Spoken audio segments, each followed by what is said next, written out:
بسم الله الرحمن الرحيم.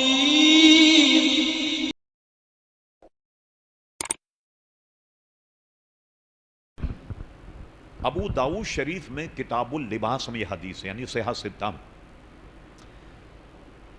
فرمایا، یہ تو میرا خیال ہے اس مذاکرے اتنا ہی مسئلہ کافی تھا آج کے لیے، کہ 3 آدمی ایسے ہیں کہ جن کی طرف اللہ تبارک و تعالیٰ کل قیامت میں نظر رحمت نہیں فرمائے گا۔ ان میں ایک تو وہ ہے جو جھوٹی قسم کھا کے اپنا سامان فروخت کرے، ٹھیک ہے صاحب، اس کو بھی بتایا گیا۔ دوسرا وہ ہے جو احسان کر کے جتلائے، کسی حسن سلوک کیا ہو، اب اللہ نے اس کو دے دی تو آپ کریں بھول گیا تو بھوکا مرا کرتا تھا، میں کھانا نہیں کھلاتا تھا تجھے، یہ وغیرہ، اس کو اللہ پسند نہیں کرتا۔ اور فرما تیسرا وہ ہے جو تکبر سے اپنے ازار کو ٹخنوں سے نیچے لٹکا ہے۔ اب یہاں لفظ تکبر آ گیا، تو جو آدمی تکبر سے اپنے ازار کو لٹکا ہے وہ تو حرام ہے، اس سے نماز بھی واجب الاعادہ ہے۔ عام طریقے سے جیسے رواج بن گیا کہ ٹخنوں سے نیچے کپڑے تو نماز ہو جائے گی، یہ مکروہ تحریمی نہیں بلکہ تنزیہی ہے۔ اب آئیے، عموماً نماز میں دیکھا آپ نے کہ اس طریقے سے اوپر کرنے میں تو حرج نہیں، لیکن اس طریقے سے گھرسنا کہ بھئی ٹخنے سے اوپر ہو جائے، یا نیچے سے اس طریقے سے ایسے لپیٹنا کہ نیچے ہو جائے، اس کو بھی حدیث شریف میں منع فرمایا حضور علیہ السلام نے بالوں کا جوڑا باندھنے اور کپڑے کو فولڈ کرنے، جس کو عربی میں کہتے ہیں کفے سو، کپڑے کو موڑنے سے منع فرمایا۔ اعلیٰ حضرت فاضل بریلوی کے فتاوی کی کتاب ہے احکام شریعت، جو مدینہ پبلشنگ کی چھپی ہے، احکام شریعت،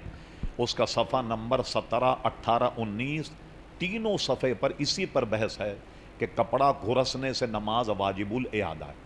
نماز کو مکروہ کر دے گا، چاہے نیچے سے گھسیں آپ یا اوپر سے گھسیں، دونوں طرح مکروہ ہے۔ لہٰذا اب جیسا بھی آپ کا لباس ہے اس کو اسی طریقے سے پڑھیں۔ اب اس میں سب آ جائے، جیسے آستین میں ہم وضو کے لیے ایسے چڑھا لیتے ہیں، چڑھا لیا۔ اب وضو کرنے کے بعد چونکہ ہم آتے لیٹ ہیں، وقت ہمارے پاس کم ہوتا، کسی کے پاس بھی وقت نہیں کراچی میں، اب وہ آستین کو اس طریقے سے نیچے کھسکانا بھول گئے، یہ بھی نماز مکروہ تحریم ہے، واجب الاعادہ ہے، تو لہٰذا نیچے سے بھی فولڈ نہ کیا جائے، اوپر سے بھی گھرسا نہ جائے، ایسی صورت جیسے یہ ہے اسی طرح اس کو رہنے دیا جائے۔ اصل مسئلہ یہ کہ کپڑا جس فیشن پر سلا ہے اس کو اسی طریقے سے پہنا جائے، ٹھیک ہے نا۔ اب دیکھیے، اس کپڑے کو اس طریقے سے کرنا تو منع ہے، لیکن آپ تو ماشاءاللہ ماسٹر ہیں، آپ نے دیکھا کہ آستین کے کف ایسے آتے ہیں کہ یہاں موڑنے کے بعد یہاں بٹن لگائے جاتے ہیں، ٹھیک ہے نا، یہ جائز، اس لیے کہ یہ کپڑا سلا اسی وجہ پر ہے، اس طریقے سے کف موڑ کر کے یہاں کفلنگ لگائی جاتی ہے، یہ موڑنا ناجائز نہیں ہوگا۔ ابھی دیکھیے میرے قمیض میں کالر نہیں، آپ کے قمیض میں کالر ہے، کالر بھی مڑا ہوا ہے یا نہیں، مگر یہ کپڑا اسی فیشن پر سلا ہے، لہٰذا اس کو سیدھا کر کے نماز پڑھنا صحیح نہیں، بالکل اس کو اسی طرح رہنے دیا جائے، تو کپڑے کو اپنی اصل حالت میں رکھ کر پھر نماز پڑھی جائے، ٹھیک ہے نا۔ گھرسنا، ارسنا، یہ ساری چیزیں منع ہے، اور فتاوی رضویہ میں اسی پر فتویٰ ہے۔ اور اگر عام طور پر جیسے آج کل بچے ہمارے پتلون پہنتے ہیں ٹخنوں سے نیچے ہو جائیں تو اس میں بعض لوگ بہت زیادتی کرتے ہیں، بے شرم کہیں پتلون لٹک رہی، وہ غریب آج نماز پڑھنے آیا تو دوبارہ تو کبھی گھسے گا ہی نہیں مسجد، تو اس کو شفقت و مہربانی سے سمجھایا جائے کہ بیٹا یہ کام صحیح نہیں، آئندہ جو ہے وہ کپڑے کو ذرا صحیح کرا کر کے آؤ، تو سمجھانے کا بھی ذرا طریقہ ہونا چاہیے۔ اب میں بتاؤں آپ کو سمجھانے کا، اللہ تعالیٰ فرماتا ہے بالحکمہ،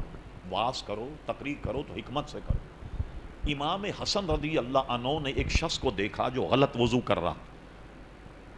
تو بہت بڑے آدمی تھے امام حسن، اس کو ڈانٹ دیتے، کہہ دو عجیب آدمی، سفید داڑھی ہوگی تمہاری، تم کو وضو کرنا نہیں آتا، کچھ کہہ تو دوبارہ تو شاید آتا ہی نہیں پھر مسجد میں۔ امام حسن نے کتنے پیارے انداز سمجھا، فرمایا کہ بڑے صاحب ماشاءاللہ آپ نے وضو کر لیا ہے، ذرا آپ کھڑے ہو جائیے، میں آپ کو وہ وضو کر کے بتاتا ہوں جو میں نے اپنے نانا کو دیکھا۔ وہ کھڑے ہو گئے، اب جب امام حسن نے وضو کیا ان کی اصلاح ہو گئی کہ یہ کام میں نے غلط کیا تھا، یہ کام ایسا کرنا چاہیے، تو اصلاح کا ایسا بھی طریقہ ہوتا ہے۔ تو جو بچے ہیں ان کو شفقت و مہربانی سمجھا جائے،